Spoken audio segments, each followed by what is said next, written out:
If Russia invades its neighbour, we will sanction Russian individuals and companies of strategic importance to the Russian state. And we will make it impossible for them to raise finance on the London capital markets.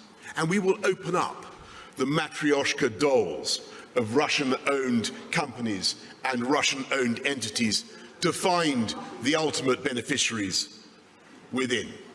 We've assured the people of Ukraine and their leaders that we stand foursquare behind their sovereignty and independence.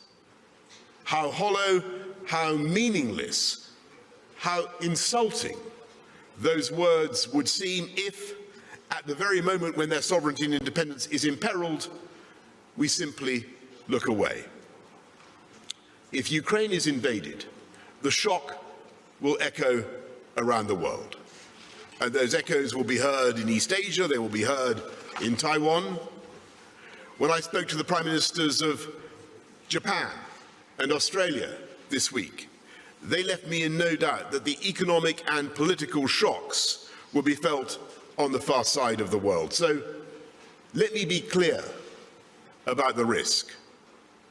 The risk now is that people would draw the conclusion that aggression pays and that might is right.